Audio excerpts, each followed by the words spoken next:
रूस यूक्रेन युद्ध के ताज़ा हालात क्या हैं? हाल ही में रूसी राष्ट्रपति ने प्रधानमंत्री मोदी जी को भी फ़ोन किया था, उसके क्या मायने हैं? और अब हम देख रहे हैं कि रूस यूक्रेन युद्ध में परमाणु हमले की आशंका और ज़्यादा बलवती होती जा रही है, इसे कैसे देखते हैं? ये पिछले अगर हम देखें कुछ दिन, जैसे हमने कहा पिछले तो 4-5 महीनों से कुछ खास तो यहाँ हो ही नहीं रहा है जी। बात ज़्यादा हो रही है जी। है एक दूसरे को लोग बताते जा रहे हैं कि हमने ये किया वो किया, लेकिन ग्राउंड पर कोई बहुत बड़ी चीज़ हो नहीं रही है जी। अगर आप छोटी सी 2-3 चीज़ें जो मेजर मैं फोकस करना चाहता हूँ, पहले देखिए 1 तारीख को सबसे पहले अगर आप देखें को रशिया ने क्या किया, उसने अपना ट्रुप कॉन्सेंट्रेशन किया कुछ जगहों पर, पहले बेलारूस की तरफ किया था, उसके बाद डोनेस्क रीजन में खास करके जो बखमूत और आसपास का उसका इलाका है मानविका और वहाँ उसकी तरफ उसने ट्रुप्स अपने कॉन्सेंट्रेट किए। जी। खेरसॉन रीजन में जो ऑलरेडी फ्लड से पहले वो डैम वाला जो बर्स्ट हुआ था, वो हमने कहा था कि ये वाटर बॉम्ब था, वो जो भी था उस काफ़ी नुकसान हुआ, लेकिन उसके बाद जो ही वो कम हुआ इसने अपने आर्टिलरी और मिसाइल्स वहाँ शुरू किए खार्किव में, खेरसॉन रीजन में। जी। तो इन दोनों रीजन्स में अभी वो कॉन्सेंट्रेट कर रहा है। और इस बीच ने रशिया ने क्या किया, रशिया ने अपनी डिफेंसेस काफ़ी बना ली हैं। हम लोग पहले भी कह रहे थे, मैंने कहा जिसको भी डिफेंसिव में टाइम मिलेगा तो वो अपने डिफेंसेज बढ़ाएगा। जी। माइनिंग उसने पूरे इलाके में कर रखी है, डिफेंसेज बढ़ा रखी है। आज देखिए इनका प्रोग्रेस ठीक हो नहीं रहा है। जेलेंस्की ने खुद परसों का बयान देखिए, उन्होंने खुद बोला है कि हम प्रोग्रेस नहीं कर पा रहे हैं। ये CNN की उन्होंने करस्पॉन्डेंट को कीव में वो जो उन्होंने इंटरव्यू दिया, जिसमें उन्होंने ये बोला कि मैं तो बहुत पहले बोला था टू काउंटर ऑफेंसिव शुरू करने के लिए, लेकिन लेट हो गया सब कुछ क्योंकि हमें हथियार नहीं मिला, जो भी और भी चीज़ें कुछ कहना चाहते थे जो नहीं कह पाए, ब्लेम कर ही रहे हैं वो वेस्ट और नाटो की, उनको सब चीज़ें नहीं मिली जो मांग रहे थे।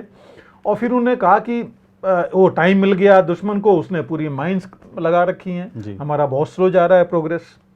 वो खुद कह रहे हैं, वो कह रहे हैं कि हमारा एयर में एयर पावर कुछ है नहीं, हमको मिला नहीं एम्यूनिशन। और उनके अभी 2 दिन पहले देखिए उनके जो कमांडर ऑफ फोर्स कमांडर हैं, आर्मी कमांडर्स वहाँ पर यूक्रेन के, उन्होंने बोला, बल्कि नाराज़गी दिखाई उन्होंने कि हमने जो वेपन्स मांगे हमको मिला नहीं, इसलिए हमारी प्रोग्रेस स्लो चल रही है, नहीं हो पा रहा है। उन्होंने कहा F-16 बोला लेकिन अभी तक नहीं आया हमारे पास, एयर में हम कुछ नहीं कर पा रहे हैं। तो ये चीज़ें मुझे लग रहा है थोड़ा फ्रस्ट्रेशन सेट हो गया है दोनों में। इसमें यूक्रेन और रशिया में थोड़ा कम, बट यूक्रेन में थोड़ा ज़्यादा सेट इन हो गया है। तो एक चीज़ है जो कि वो ध्यान थोड़ा सा सोचने वाली है इसके ऊपर। और यहाँ तक कि आप देखिए जनरल जो मार्क मिली हैं, जो जॉइंट चीफ ऑफ स्टाफ हैं अमेरिका का, उनका बयान आया था, उन्होंने बड़ा क्लियरली बोला हुआ है कि ये जो काउंटर ऑफेंसिव है ये जो है समय बहुत लेगा और उन्होंने बोला जिंदगी भी लेगा। इनफैक्ट उनका कहना था it will take long time and lot of blood. इतनी आसानी से काउंटर ऑफेंसिव जो लोग सोच रहे हैं कि चल जाएगा, वो नहीं चल पाएगा। और क्यों नहीं चल पाएगा, अगर आप उनके बयान देखें 2 चीज़ें हैं, सामान की कमी, नेचुरली अगर हथियार और एम्यूनिशन और बाकी चीज़ें नहीं रहेंगी तो ये होगा। और आपने रिपोर्ट्स देखी, हर जगह से आ रहा है कि एम्यूनिशन की बहुत कमी है। अब हालत ये है कि नाटो और यूरोपियन कंट्रीज खुद कह रहे हैं, उनके यहाँ के लोग कह रहे हैं कि उनका जो रिजर्व एम्यूनिशन होना चाहिए वही नहीं है, रिजर्व टैंक्स हैं वो नहीं होने चाहिए, है नहीं। और उनको डर है अभी, वो इसलिए क्योंकि एम्यूनिशन अपना बढ़ा के रखना चाहते हैं, क्योंकि आगे उनको अगर उनके ऊपर कुछ आ गया तो क्या करेंगे। तो वो हालत है अभी वहाँ पर। तो ये चीज़ें हैं जो कि सामने सीधी नहीं आ रही हैं, बट ये मुश्किल डाल रही हैं और ये वहाँ चल नहीं रहा है। इसके बाद एक ये भी बीच में न्यूज़ आई थी कि तकरीबन 2 या 3 तारीख को ये जो CIA के डायरेक्टर हैं विलियम बर्न्स, वो जो है यूक्रेन गए थे और ये हुआ कि वो पॉलिसी और वो चीज़ें करके आए कि काउंटर ऑफेंसिव कैसे लॉन्च होना चाहिए, क्या चीज़ें और कर सकते हैं, क्रीमिया के लिए क्या बात हो सकती है जी। तो ये कुछ ऐसी चीज़ें हैं। और बीच में ये भी खबर आई थी कि शायद इस पर भी बात हो रही है कि कहाँ तक पहुँच के और नेगोशिएशन भी एक रास्ता हो सकता है तो उसको खोला जाए। तो ये भी चीज़ें चल रही हैं, अंडर हैंड ये भी चल रही हैं जी। तो इसके लिए जो है अभी बहुत ज़्यादा कुछ नहीं है, लेकिन हाँ अभी मुझे लग रहा है कि सेंटर ऑफ फोकस जो है ये ज़ैपोरिज़िया है, जो आप कह रहे थे न्यूक्लियर वाली बात जी। और वहाँ पर हालांकि न्यूक्लियर वेपन्स की बात नहीं हो रही है जी। हालांकि टैक्टिकल न्यूक्लियर वेपन्स तो ऑलरेडी रूस ने बेलारूस में रख रखे हैं। और टैक्टिकल न्यूक्लियर वेपन्स जैसे हमने पहले एक बार बात किया था कि 0.5 किलोटन से लेकर के और 5 या 10 किलोटन, 10 भी नहीं ज़्यादा होता है, 5 किलोटन तक हो सकते हैं, जो कि 1 किलोमीटर के दायरे से लेकर के 10 किलोमीटर के दायरे के तक के लिए होते हैं, क्लोज जो बैटल फील्ड में है वहाँ के लिए बेसिकली। तो वो उन्होंने ऑलरेडी वहाँ रखा हुआ है, लेकिन मुझे नहीं लगता कि न्यूक्लियर वॉर होगी या इस्तेमाल ये करेंगे। लेकिन न्यूक्लियर रेडिएशन की बात जरूर आ रही है अब जी। अब जैसे ज़ैपोरिज़िया है या बाकी जगहों पर कि यहाँ पर एक दूसरे को ब्लेम कर रहे हैं जी कि न्यूक्लियर रेडिएशन करना चाहते हैं, जिससे कि उस इलाके में रेडिएशन करके और एटलीस्ट जितने फोर्सेज हैं या जो भी बाकी चीज़ें हैं वो तो रेडिएशन जब करते हैं वो तो इक्विपमेंट से लेके हर एक पर जाता है जी। तो अब न्यूक्लियर वेपन की जगह न्यूक्लियर रेडिएशन की बात आ रही है। हालांकि देखा जाए तो कुल मिला के तो एक न्यूक्लियर वॉर ही एक तरह से हो जाएगा, बट वो आ रहा है जो कि एक खतरे की घंटी है, जिसके लिए यूएन ने भी बात कर रखी है कि ये चीज़ इसमें होनी नहीं चाहिए जी। तो ये इससे बेसिक वो है कि इसमें एक एंगल सर ये भी आया कि एक खबर मैंने भी पढ़ी कि पुतिन को फ़ोन करके शी जिनपिंग ने मनाया कि ऐसा मत करो, ये रेडिएशन मत। बिल्कुल, अभी देखिए मुश्किल ये है कि न्यूक्लियर कंटेमिनेशन इतना ज़्यादा हो जाएगा और वो सालों चलता है। आपको पता है कि न्यूक्लियर कंटेमिनेशन एक बार हो गया तो तुरंत खत्म होता नहीं है। 50% 50% 50% करते हुए मतलब आप 50-50 चलते जाइए और सालों तक चलेगा। आपको पता है कि इतने कम जब हुआ था नागासाकी हिरोशिमा में तो कितने साल चला था। कहा जा रहा था कि जनरेशन के बच्चे जो है अपंग और ऐसे पैदा हुए थे, ऐसी हालत थी। तो ये कंटेमिनेशन एक बार हो गया तो बड़ा मुश्किल हो जाता है जी। तो ये चीज़ें आई थी जरूर न्यूज़ कि ये है, तो एक वो है, लेकिन मुझे लगता है कि इसके ऊपर बहुत प्रेशर रहेगा कि ये चीज़ नहीं हो जी।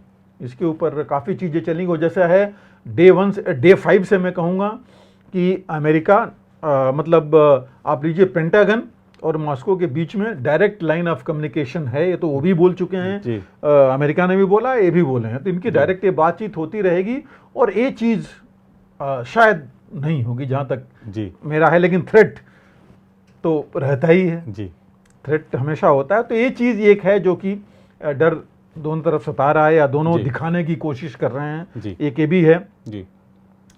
दूसरी जो चीज़ आ रही है, यूएन ज़्यादा बॉदर्ड है, यूनाइटेड नेशन इस समय कि जो ग्रेन डील है जी वो चलनी चाहिए कि यूक्रेन से ग्रेन्स जाएं, इनके फर्टिलाइजर और बाकी चीज़ें रूस की जाएं कि दुनिया में कम से कम ये प्रॉब्लम नहीं आए। तो वो उनकी सोच अभी वहाँ पर रुकी हुई है जी। जैसे मैंने पहले भी कई बार कहा हूँ, शांति और बाकी चीज़ों के बारे में अभी तक कोई इनिशिएटिव नहीं आ पा रही है, न कोई उस बारे में सोच पा रहा है।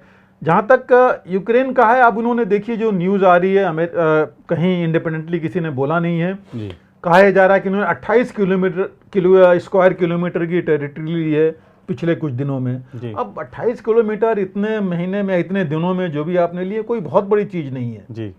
और कहा जा रहा है कि टोटल उन्होंने 158 किलोमीटर 158 स्क्वायर किलोमीटर टेरिटरी जो है वापस ली है महीनों में। तो ये कोई बहुत बड़ी चीज़ नहीं लगती कि जैसे मैंने पहले भी कहा था, आप 100 मीटर गए और एक 1 किलोमीटर एक गांव पुराना वो कर लिया और आप कहते हैं कि आपने कैप्चर कर लिया, क्योंकि आपकी 25% टेरिटरी तो ले रखी थी इन्होंने जी।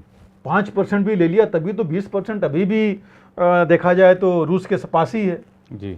और रूस भी अपना चाहेगा कंसोलिडेट करना। रूस ने क्या किया, जैसे मैंने कहा, पूरा माइंस इलाके में लगा रखी हैं, डिफेंसेज उन्होंने कंक्रीट अपने बना रखे हैं। तो अभी इतना आसान नहीं है इनको प्रोग्रेस करना। दूसरी चीज़ इनके पास आम एमिशन की कमी है जो यूरोपियन कंट्रीज से आना है। रूस ने अपना प्रोडक्शन बढ़ा रखा है जी। कितना उसको चीन से मिला है, कितना कोरिया से मिला है वो अलग की बात है, कितना ईरान से मिला है वो अलग की बात है, बट अपना प्रोडक्शन क्योंकि उसकी कैपेबिलिटी है उसने बढ़ा रखा है जी। तो वो भी अपने आप को तैयार करके बैठा हुआ है जी। कई कई शिफ्टों में काम हो रहा है। बिल्कुल, वहाँ कई शिफ्टों में हो रहा है काम, बिल्कुल सही कहा आपने। और पुरानी जो चीज़ें थी अभी उन्होंने देखी है, उन्होंने क्या किया है, पुराने T-60 टैंक्स वर्ल्ड वॉर जमाने के टाइम थे, 60s के टैंक्स, उससे पहले के टैंक्स, उसको उन्होंने लेकर के और उसको एज ए आर्टिलरी इस्तेमाल कर रहे हैं गन फायर करने के लिए कि गोले गिराने के लिए कि कवर है उतना ज़्यादा नुकसान होगा नहीं, अदरवाइज तो गन्स तो खुले में रहती हैं। तो ऐसी चीज़ें वो कर रहे हैं जी। और ये तो इनको मैन पावर लेके जाना है यूक्रेन को।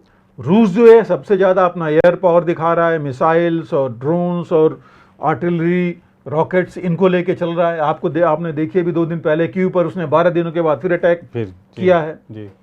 और ओडेसा और बाकी जगहों पर भी उसके फायर चले ही जा रहे हैं जी। तो ऐसा नहीं है कि वो तो अपना काम कर रहा है ऐसे, तो ये मुश्किल आ रही है यूक्रेन के पास इसमें जी। तो ऐसे मतलब मैं कहूँगा कि कोई बहुत बड़ी चीज़ हम नहीं कह सकते कोई हासिल कर रहा है। और यूक्रेन का कहना है कि उनका फोकस अभी टेरिटरी लेने में नहीं है जी। वो ये कह रहे हैं उनका फोकस है कि जितनी इनकी स्टैटिक चीज़ें हैं, आर्म्स एमिनिशन है, हेडक्वार्टर्स हैं रूस के, गोला बारूद, लॉजिस्टिक्स, इनको डिस्ट्रॉय करना जी। हालांकि मिलिट्री लैंग्वेज में हम ये भी कह सकते हैं सॉफ्टनिंग ऑफ ऑब्जेक्टिव, लेकिन सॉफ्टनिंग ऑफ ऑब्जेक्टिव में वो होता है जो रूस कर रहा है जी। आप मिसाइल फायर कर रहे हैं, आप आर्टिलरी फायर कर रहे हैं, रॉकेट्स फायर कर रहे हैं कि ऑब्जेक्ट जब सॉफ्टन हो जाए उसके ऊपर आप टैंक चला दीजिए, मैन पावर आदमी भी जा सकता है जी। वो चीज़ होती है कि आपने सॉफ्टन ऑब्जेक्टिव कर रहे हैं। इनका कहना है कि हम ऑब्जेक्टिव को जो अभी सॉफ्टनिंग कर रहे हैं, आगे चल करके हम जो है अपना काउंटर ऑफेंसिव आगे बढ़ाएंगे, अभी तक हमारे आगे नहीं बढ़ रही है जी। तो ये जो चीज़ है जो कि थोड़ी इससे मुझे नहीं लग रहा है कि कुछ भी उनको मिल रहा है, कोई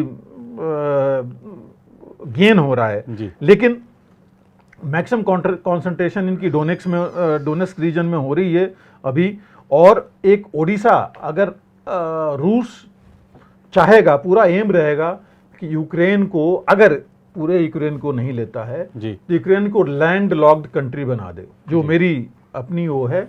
और उसके लिए उसको ओडेसा एक पोर्ट है जो अभी रह गया उनके पास ब्लैक सी में, जिससे वो उनका डायरेक्ट कनेक्शन है, उसको जरूर लेना चाहेगा वो जी। तो वो है, और खार्किव एक मेजर वो है। तो मेरा मतलब मानना है कि रूस इसके बिना जो है शायद चुप नहीं बैठे।